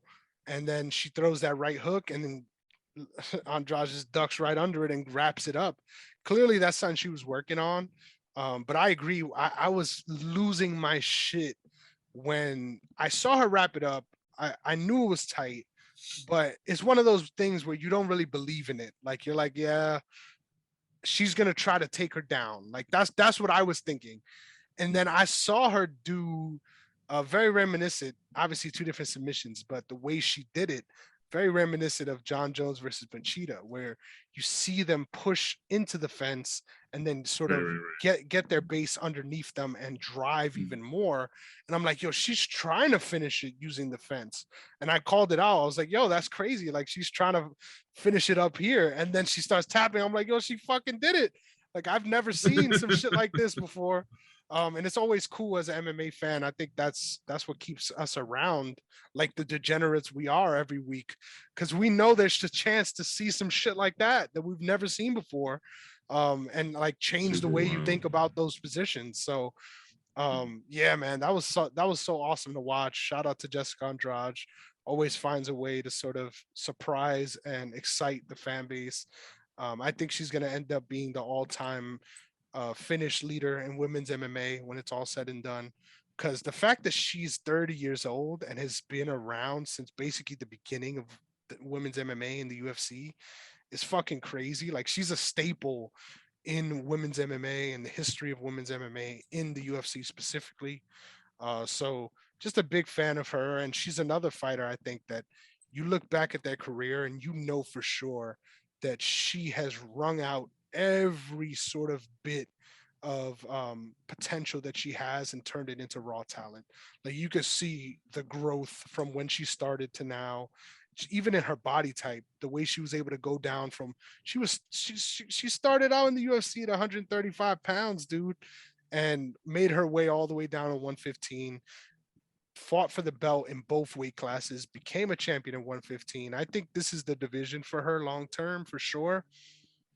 Can't hate on her for trying to get that title shot at 125, but it's good to see her back where she belongs. I think, honestly, I think she won both fights with Rose Namajunas. I don't think Rose won the second fight. It was that close. And she fucked up her eye in that one. So I think that's another matchup I would like to see, the trilogy between those two. Um, and hey, who knows? I think her ceiling is very high no matter what division she's in. Like she's always going to be at least top 5 in my opinion. And if she isn't, that says a lot about how those divisions are growing, because she is that girl. Let's leave it at that. So I don't think Lemos is garbage or bad because this happened. Yeah. I think she's still going to be around and going to do well in this division. But it's so weird when you looked at the tail of the tape that Lemos is 34 and Andrade is 30. I'm like, Andrade has been here forever, dude, like, and doing the damn thing. So shout out to Jessica Andrade, man. Great performance. Mm-hmm. Definitely. Definitely. So just like that, we're on to the final leg of the show where we're previewing just the main card because we've been a while already talking about all these awesome fights the last couple weeks. Font versus Marlon Vera. So let's start at the bottom of the main card. Got a nice little 6-fight main card, which you love to see. Krzysztof Jotko versus Gerald Meerschaert. It's a good matchup. I don't know why. When I first heard it, I was like, how have these guys not fought already? Like it feels like this is a rematch that never happened yet, which is funny. I like the way the styles clash. I ultimately tend to lean towards Jotko, but I won't be surprised at all if Gerald clubs him and subs him or something like that. So definitely a very close fight, but I'm leaning towards Jotko in this one. I love GM3 honestly, just because ever since his knockout loss to Hamza, like he's like skyrocketed into doing more. Like I think he has like 3 wins now by submission. So all against guys with like ridiculous last names. So I definitely want to see him take this one as well. Nice, awesome. Next up, we got the ultimate Spider-Man meme fight. Like I just got to say, shout out to the UFC matchmakers for this one because these guys are going to be looking into the mirror when they fight each other. Darren Elkins versus Tristan Connolly. What do you think about this matchup, man? Both are like grinders. I was just looking at Connolly's record, and he has like a lot of submission wins. So just him being paired up with Elkins, like it's definitely gonna be who can establish their game, who can grind out the other one, who can make the other one break. I definitely want Elkins to win, just because his last fight against Cub was kind of fucked up. So I just think, yeah. But I think he'll have the heart to like really like test Connolly on like on his cardio and everything too. So because he moved all the way from welterweight down to like featherweight, and he lost his last fight. So I'm leaning more towards Elkins during this one as well. Nice. Yeah, I agree with a lot of what you said. I feel like the biggest factor is the fact that the people that beat Elkins have a considerable more amount of power than he does. And that's what sort of lets them start having success in the first place. I don't think Conley has enough power to sort of put him off from pressuring. And when you let Darren Elkins pressure you, that's the worst spot to be in. I just want to say shout out to Darren Elkins. I don't know if you've noticed this already yet, but in the actual logo for the MMA archive, there's a picture of Darren Elkins in there from his fight against what is his name now? Mirsad Bektic. It's the picture of when he finished that fight and he's just screaming like that primal scream. I love that moment.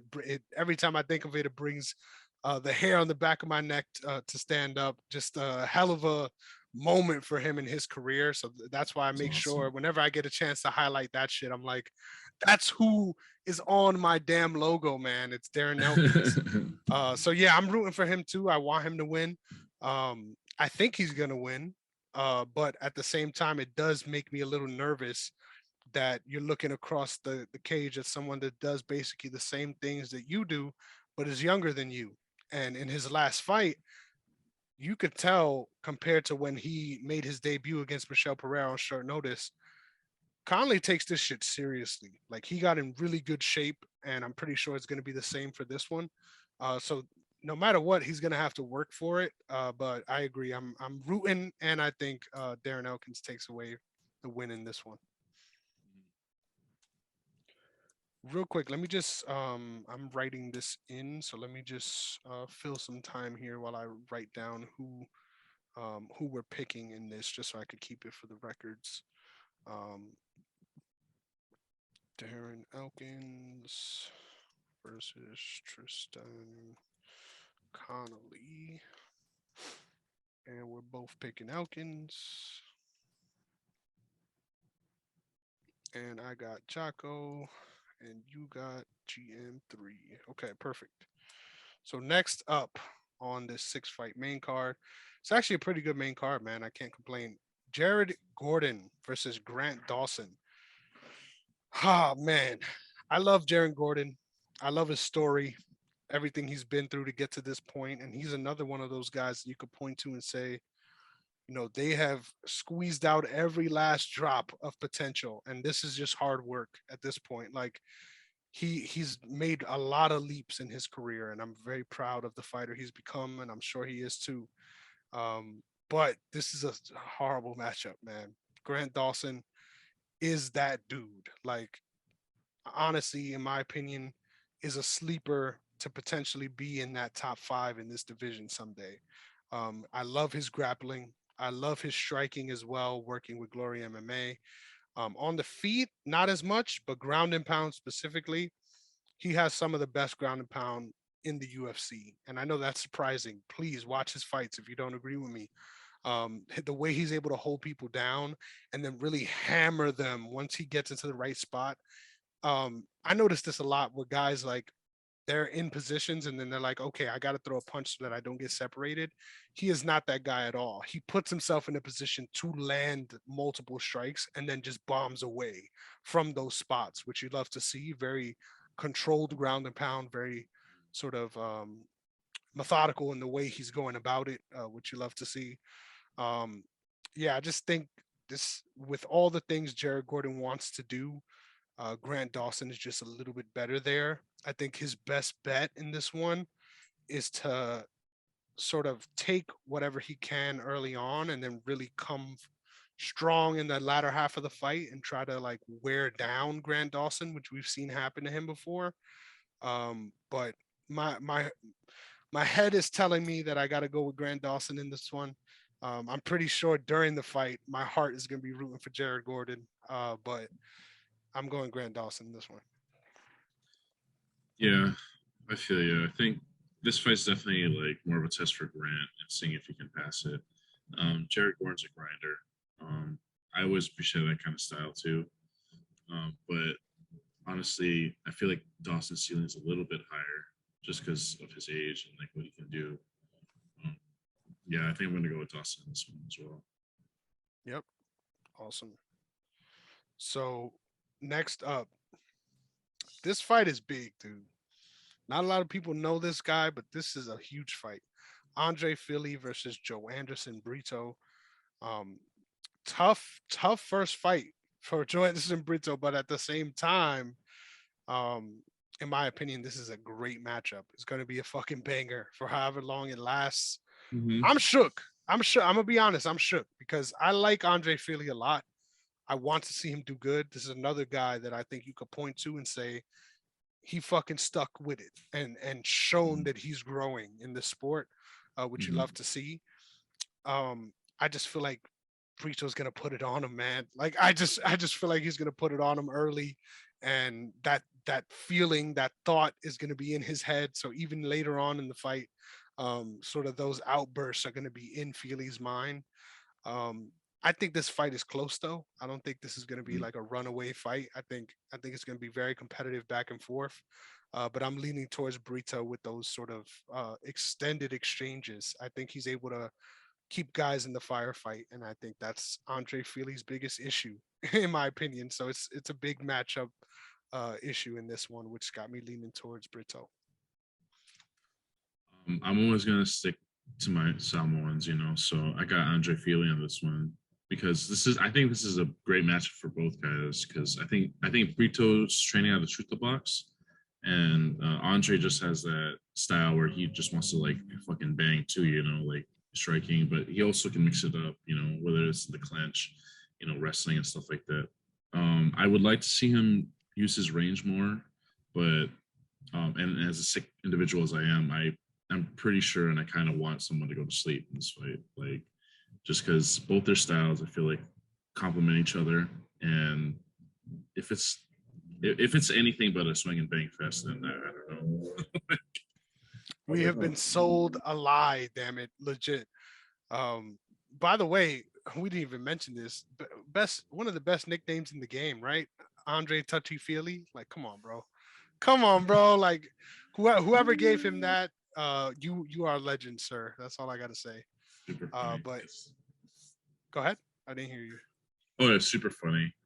He's definitely got to touch somebody up. Someone's gonna get touched up in this fight. That sounds bad. Hey yo, no pause. I really love his Where the Wild Things tattoos are. Tattoo is as well. I love super that cool. Fucking those books. Hilarious. Yeah. Weird movie, but great book. Very, very good point. But anyway, random tangents aside, our co-main event. I can't believe this is the co-main event. It shouldn't be the co-main event. But Andrei Arlovski versus Jake Collier. The first time I noticed this fight is happening, I threw up in my mouth a little. It's gonna suck. It's gonna be a slog. It's gonna be nasty heavyweight MMA. Fight. But I'm leaning towards Andrei Arlovski here. Veteran savvy, gets the job done. But will I be surprised if Collier cracks him? Not at all. The only thing that'll ever surprise me about Collier's career is the fact that he used to fight at middleweight. And that's it. So I'm going with Andre in this one. Dude, the funniest thing is I was searching up their past fights too. I was on Sherdog because I'm disgusting. But I was their picture for Collier is still him on the scale when he's a middleweight. And so I'm like who the fuck is this? I'm like, they gotta update this. Like, this is like definitely not him at heavyweight. But yeah, I think this might be a fucking mud fight. Because that's all heavyweight fights, especially like around like these rankings. Like, it's either you're gonna get someone's getting fucking slapped, or you're just gonna see two guys like struggling to fucking hit each other, and like it's just sweaty and disgusting. I'm definitely leaning more towards Andre in this fight, just because he's been more veteran savvy as of late. He's been using, like, he hasn't been taking as much cracks as he used to, I feel like. But you know, again, like it's been hard, but against the upper echelon, he's definitely struggled. But now he's like kind of like in that kind of the twilight of his career where he's fighting up and comer guys, and he definitely uses his veteran tactics. And he makes it to good use. So I definitely lean towards Arlovski. Nice. Yeah. I agree with everything you said. I just still can't believe that this was his career progression. Like, it's almost like this is going to be super random and niche. So if you have no idea what I'm talking about, I understand. But it's kind of like when Gucci Mane got out of jail and everyone was like, is that the same dude? Like, is that a body double? Like, it's like that, but the opposite. Like, when I realized that when Jake Collier came back into the UFC as a heavyweight and I realized it was the same dude, it's almost like, is this a clone, bro? Like, is this really the Jake Collier that I knew before? Bro, it's Bob from Tekken, bro. Legit, bro. Legit. That's hilarious, dude. Can't believe that. So crazy. But the only way that I know it's true is that that shitty rock band star tattoo that he has on the side of his it's in the same spot, I swear. It hasn't moved, which is fucking hilarious. But yeah, so weird to see him in that division. That's funny. But anyway, let's move on to the biggest fight of substance on this entire card. This is it's a banger. I'm not gonna lie, it's a banger. Rob Font versus Marlin Chidovera. I'm so excited for this one, but I'm gonna give you the floor. Please break this one down for us and what you think is gonna happen. Oh shit. Okay. I'm at the website right now, but I guess Rob's the favorite in this one. Number 5, number 8. Understandable.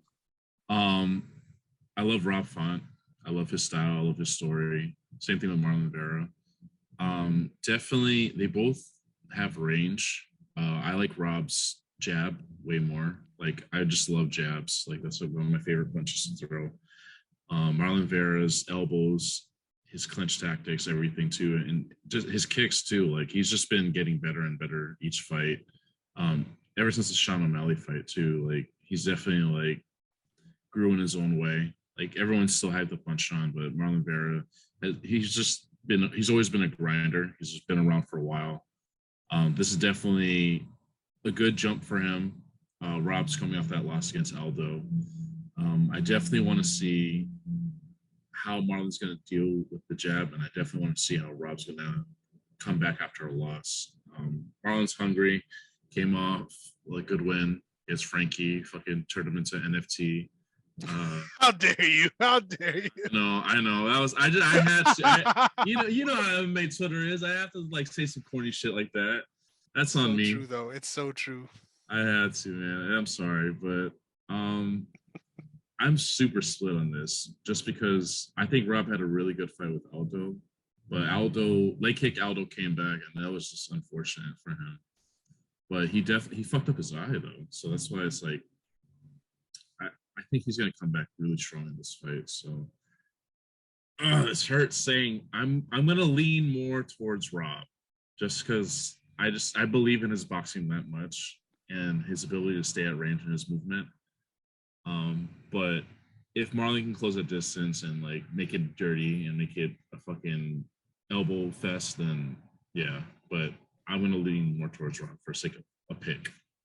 Yeah, I like that a lot. I agree with almost everything you said. I feel like this matchup is such a good matchup because the ranges that each guy has success in is different than the other. So it's really going to be about what kind of fight it turns into and whether or not they're able to maintain the range where they want to be, which is always a fun dynamic for fights, in my opinion.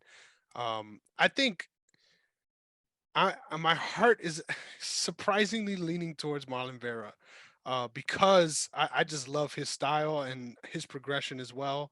He's a fucking badass. The fact that he's like a Ecuadorian celebrity is like awesome to me. Like he like is in Pepsi commercials and shit like that. Like you love to see it.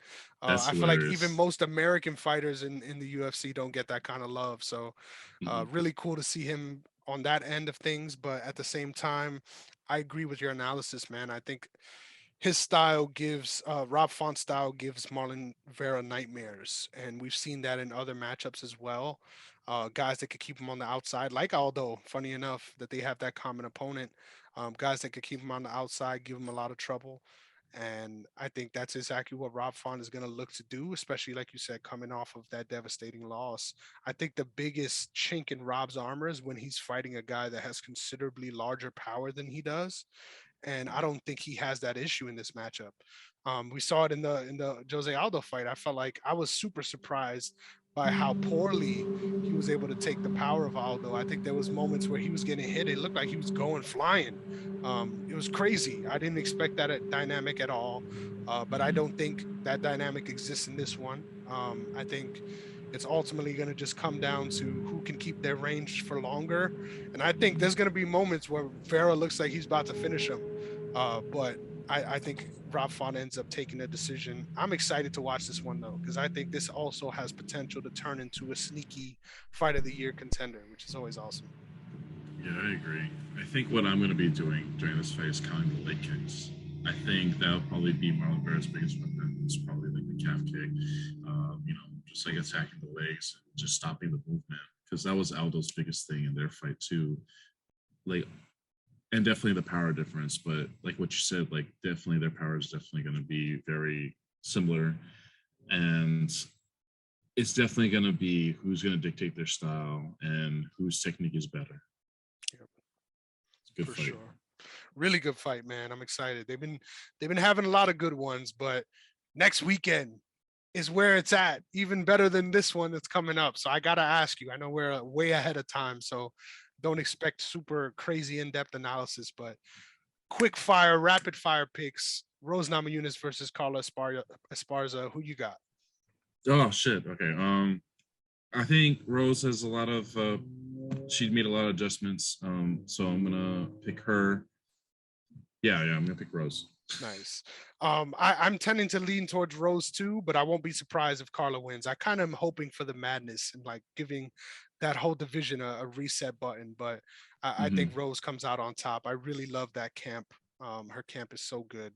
Trevor Whitman's a monster. And then the main event, baby. It's only right. Justin Gaethje coming up against the champ, Charles Oliveira. To this day, for some reason, people are doubting Charles Oliveira. I am one of those people. In that Dustin Poirier fight, I was doubting him, saying, whether or not that quit is still in him. What do you think? How do you think this one turns out, man? Honestly, I'm worried for Charles just because he's becoming more into the fact that people are calling him a quitter because now he wants to show off that he's not, which could be a detriment, especially with Gaethje and like the amount of power he has in his hands. Um, like with Dustin, like I was surprised on all the stuff he did in the clinch and his body work, and that took a lot out of Dustin throughout the fight. I think that's key against his fight with Gaethje is how he can definitely whittle down his cardio a lot more and make him breathe more, breathe heavier, and his. But I think his biggest weapon. I'm obviously going for Charles, but his biggest weapon is how he's going to take him down. Like, is he going to take his back again, like how Khabib did, and see what adjustments Gaethje has made throughout those, throughout his time off. I think he can definitely crack him a lot. He's going to crack him probably the hardest out of everybody. But if he gets his back taken again, then I know, like, oh shit, this might be a wrap. So we'll see. It's a really good show. It's a tale of two fights almost. I'm picking Gaethje just because Gaethje has such big power, dude. And every one of the last 3 fights for Charles Oliveira, he's gotten fucking rocked. And was able to survive, which is kudos once again. Will I be surprised if Charles Oliveira wins this? Not at all. Like, I feel like this is such a fun matchup because of that, because it's going to be, no matter who wins, it's going to be like seconds before the other guy was winning. And then it just so turned out that they was able to get things right in their favor. I think there's no way this fight goes to a decision. Like, book it right now. If your bookie is doing inside the distance props, take it, because there's no way this fight is going to the distance. But I'm leaning towards Gaethje just because of the raw power, and I just feel like he'll be able to play that Tony Ferguson game plan, stay on the outside and just pepper him with shots until it's clearly taking a big effect, and then start walking him down. Which I think is just a very bad stylistic matchup for Charles. Definitely. But I think watch for the clinch again in this one.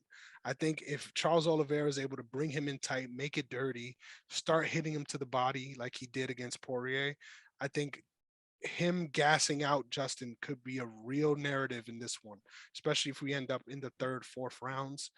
So keep an eye out on that. But yeah, I agree. I'm going with I disagree. I'm going with Justin Gaethje in this one. So should be a fucking barn burner though. Like, I'm so excited to watch that one. But yeah, dude, we did it. We come to the end of a long ass recap show. Look forward to next week. Gave you everything you goddamn need. Once again, please take us home. Make sure you tell them where to find you on Twitter again, and we'll get out of here. So if you want to follow my personal page, Arwin is 808, and my MMA page, which is more important, 808 MMA Insight. Yes, sir. You already know the beast from Hawaii doing the damn thing every damn week. You could catch me on Negrong MMA on Twitter, as well as on Chris Negrong _ on Instagram. I'm very close, inching up to 300 followers on Twitter. So help me out, guys. Come on. And I know you got it in you. Share me around a little bit with your friends. I'll be at 300 before you know it. So exciting times for sure. Just want to also give a shout out to Champs Underwear, baby. Our podcasts are finally sponsored. And it's a beautiful place to be. It's a beautiful place to be. So I'm gonna leave a link in the description with our promo code, so you could go and get your discounted items from Champs. They got underwears, they got shirts, they got nice slides, all quality stuff, really comfortable, and all tailored towards sort of keeping sweat off of you, keeping the swamp out of your ass in all ways. So you love to see it. Shout out to Champs Underwear doing the damn thing every week. And shout out to OTS Media, baby, on all platforms, as well as OTS Media So it's OTS Media Co. on all platforms, and then OTS Media on YouTube. We're doing our damn thing. Got over 300 subscribers on YouTube, and only growing. So exciting times, really, for real. Getting out big coverage of the NBA playoffs, coverage of the NFL offseason, all sports you could imagine. OTS Media has it. So check us out on all those platforms. You're not going to regret it, I promise. And that's it, baby. Thank you so much for listening. As always, it's been a pleasure, and looking forward to next week. You guys have a good one. Peace.